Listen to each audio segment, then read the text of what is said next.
Parshas Korach.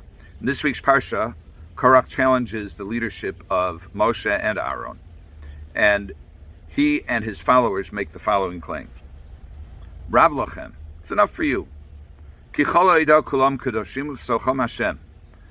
The entire congregation is holy, and God is among them. Umadua tisnaseu al kahal Hashem. And why should you preside over the congregation of God? So the challenge, apparently, Korach's challenge is, what qualifies you to be a leader any more than anybody else? Everybody has an equal share of, let's call it Tselem Elokim, or that HaKadosh Baruch Hu is dwelling among them. So, but Chazal don't take Korach's challenge at face value. He clearly loses in the contest with Moshe, and Chazal say that he did a number of things which all point in apparently the same direction. First of all, there's a Medrash Pliya, which says, Mara al Korach, it says, Vayikach Korach, Mara al Korach lachlok al Moshe. What did Korach see that he challenged Moshe? Para Aduma Ra'ah. He saw a Para Aduma. So we have to ask ourselves, what connection does Para Aduma have to anything about Korach? It's not mentioned in the Parsha. In addition, Rashi, based on a Medrash, and the Medrash more fully describes among the challenges of Korach, Va'adoso, and his congregation or his followers towards Moshe, was that he clothed them in blue, in talisos, in talis garments, made completely of tcheles. Now we know that tcheles has to be added to the fringes, to the tzitzis, a psil tcheles, a thread of tcheles. So he said, a talis which is kula tcheles, is it chayeves in tzitzis? If it's completely made of tcheles, is it obligated, or is there an obligation to put tcheles on the tzitzis? And Moshe said yes, and they mocked Moshe. And similarly, by Ismael Sforim, a house or room that is filled with Sifrei Torah, so does it have to have a mezuzah? And Moshe Rabbeinu said yes, and they mocked him for that as well. What's the underlying common thread here?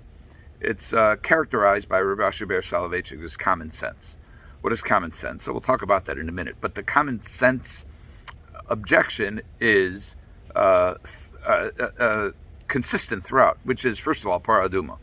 The Chazal point out that Para Aduma is paradigmatic of the anomaly or the difficulty to understand chukim, laws of the Torah, in which the afer of the Para Aduma, the ashes of the Para Aduma, can purify the person upon whom they're sprinkled, but they also cause tumah, cause spiritual defilement for the person who sprinkles them.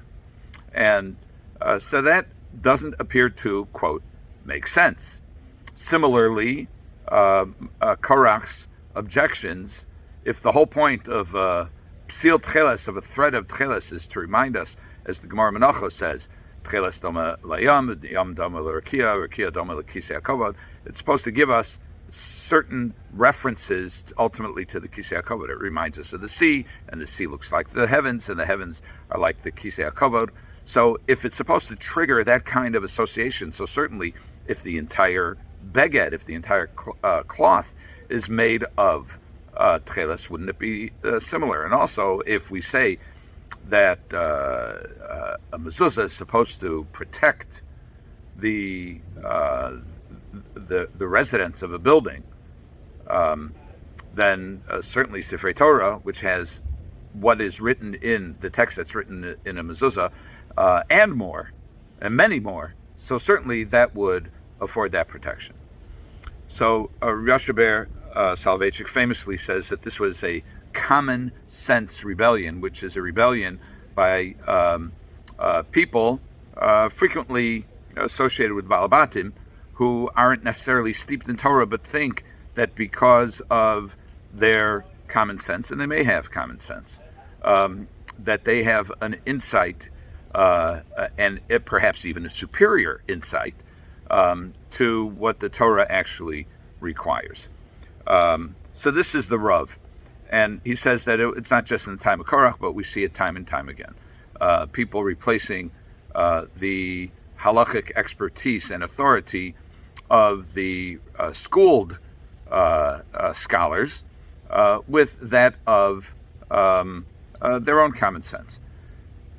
I would just like to add to this that it appears that what's characterized as common sense, is an ability to connect the dots in the absence of more extensive information.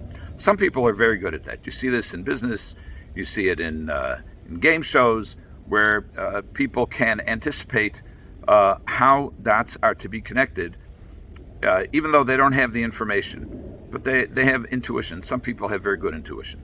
But intuition rarely, if ever, is sufficient to replace expertise and knowledge.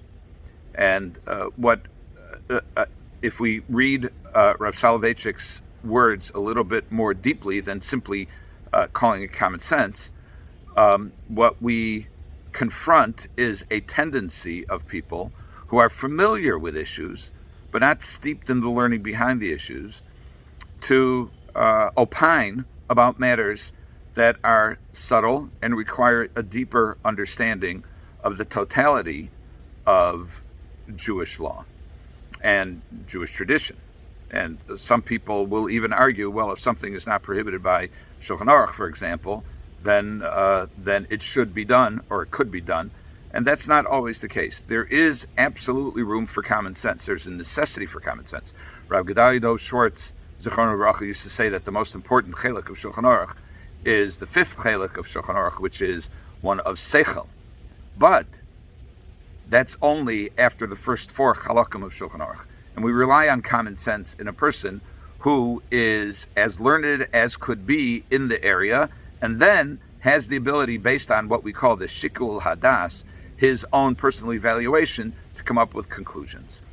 But it's a very dangerous thing, especially for people who get their halachic exposure from articles, newspaper articles, or even journal articles, rather than being steeped in the sources and actually seeing them firsthand. Have a good Shabbos.